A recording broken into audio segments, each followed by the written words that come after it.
नमस्ते, मैं सिमरन कौर आपके साथ डीपीएल न्यूज से बढ़ते हैं ताज़ा खबरों की ओर।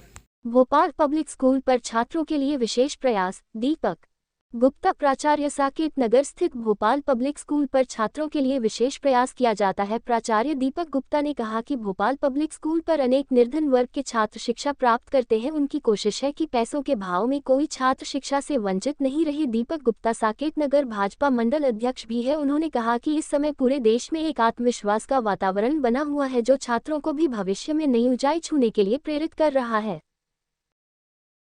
हमारे साथ है साकेत नगर स्थित भोपाल पब्लिक स्कूल के संचालक दीपक गुप्ता जी। जो पूरा अभी परीक्षा का परिदृश्य बन रहा है उसके बारे में जानना चाहेंगे स्कूल पर। बहुत देखिए, इस बार परीक्षा जल्दी हो रही है क्योंकि लोकसभा चुनाव होने वाले हैं अप्रैल में।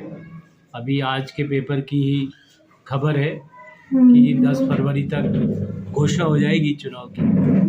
उसके तहत अप्रैल में चुनाव होना ही है, इसलिए वैसे तो मार्च में परीक्षाएं होती हैं, लेकिन इस बार फरवरी में ही हो रही है। फरवरी के पहले वीक में ही परीक्षाएं हो रही हैं। तो बच्चे पूर्णतः विद्यार्थी सब परीक्षा की तैयारी में लग गए हैं और पूरा मतलब मेहनत कर रहे हैं उसके लिए। बच्चे नववर्ष तो ठीक है, अंग्रेजी कैलेंडर के हिसाब से ये नववर्ष है, बाकी हमारा भारतीय संस्कृति के हिसाब से तो चैत्र में ही आता है नववर्ष। जिस तरह से देखा है विद्या के लिए कल प्रयास आपके लिए निश्चित रूप से जो आपने कहा कि पिछड़े वर्ग से ही छात्र आते हैं यहाँ पर, जो कि गरीब तबके का छात्र है। सेवा बस्ती से भी काफ़ी छात्र यहाँ पर आते हैं। भाई साहब, आप बहुत से बच्चों के गरीब जो आते हैं उनकी निःशुल्क फीस पे भी आप लोगों को पढ़ाते हो? बिल्कुल, आरएसएस के माध्यम से। हाँ, छात्रों को निःशुल्क शिक्षा भी दी जाती है। बहुत से बच्चों को उनका ध्यान रखा जाता है।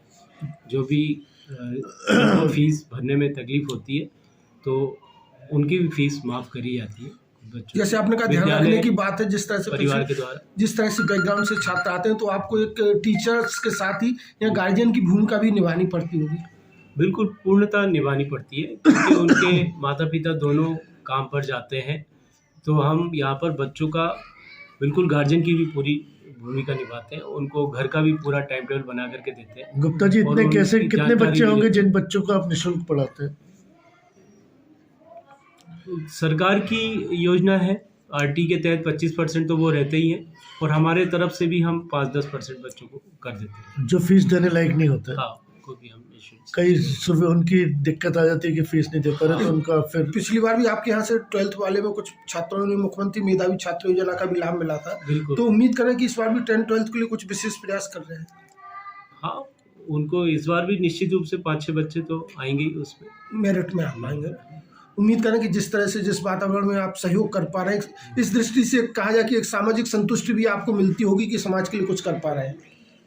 बिल्कुल मिलती है, सामाजिक संतुष्टि है ही। इस क्षेत्र में हम समझते हैं कि भोपाल पब्लिक स्कूल ऐसा स्कूल है, आज 35 वर्ष हो गए स्कूल को। तो बिल्कुल जो गरीब तबके का विद्यार्थी है उनको इस तरह की इतनी संपूर्ण शिक्षा और इतनी उच्च स्तर की शिक्षा देने वाला और कोई स्कूल यहाँ पर नहीं था बच्चों के लिए। तो निश्चित रूप से उनको बहुत इसका लाभ मिल रहा है इस स्कूल से। देखा जाए तो आप चूंकि साकेत मंडल के भाजपा अध्यक्ष भी हैं और जिस तरह से चुनाव परिणाम रहे, अब आगामी लोकसभा चुनाव भी आने वाले हैं, तो देश में जो एक सतत परिवर्तन और प्रगतिशीलता आ रही है वो भी आपको कहीं ना कहीं खुशी प्रदान कर रही होगी। बिल्कुल खुशी प्रदान कर रही है। ये तो मतलब जग जाहिर है कि इस समय भारतवर्ष में बहुत ही आत्मविश्वास लोगों में भरा हुआ है। सनातन धर्म, भारतीय संस्कृति का बोलबाला चल रहा है इस समय और एक एक मतलब व्यक्ति आत्मविश्वास से भरा हुआ है और बिल्कुल स्वच्छंद होकर के और अपना खुशहाली का जीवन जी रहा है। और यह देश की प्रगति में भी कहीं ना कहीं नजर आएगा।